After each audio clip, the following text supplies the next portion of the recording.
We were led into town by Anas, a Syrian refugee from Aleppo, through the pancaked homes and into the heart of Iskenderun. It's a cityscape he understands all too well, and a situation for the survivors now too. Life here has totally stopped. There is no electricity, no water. There is nothing left at all. He took us to this makeshift hospital, currently receiving not just those harmed by the quake, but also the regular users of the city's wrecked clinics. And we are trying to find them medicine because they lose even 3-4 days without, there is no pharmacies, there is no markets, and they need everything, food and water, everything they need for now. So we are still hoping people will come and we will try our best. Everyone is sacrificed themselves. We are just hoping everything gonna be fine.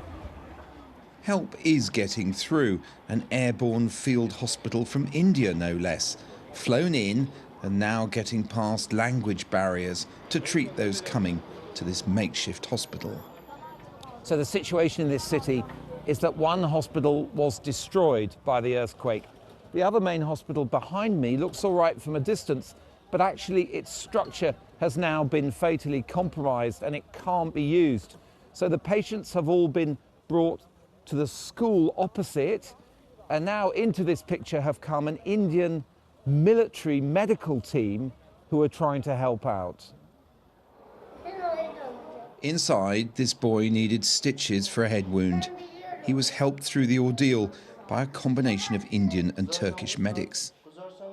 For him, wound dressed, it's time to go home. But not all endings are this simple. Up above the town, Mustafa has slept in his car since his world collapsed. I was talking on the phone, and so suddenly it shook, and everything got dark, and I went out. Suddenly, all house collapsed. That I remembered, all I remembered. And you were on that staircase, is that right? And you fell down from there? Yes, over there. Where I went, I didn't remember. I couldn't remember. And now the situation is you're living in your car. Yeah. In my car. And that's the awful question for survivors. What comes next? Accessing help isn't straightforward. Iskenderun's port was still burning when we went by this morning. That means it's still closed to ships bringing help to a big swathe of Turkey and nearby Syria. And while those in the region try to find their feet again, there are still people here who are praying for a miracle. Relatives waiting for news from one of the last digs in this city. There are still some survivors being found, and here they're digging because they believe somebody is still alive under this rubble. Increasingly, though, this will turn into an operation which is about trying to get this city back on its feet in the days and weeks ahead. But the chances of finding living adults are vanishingly small.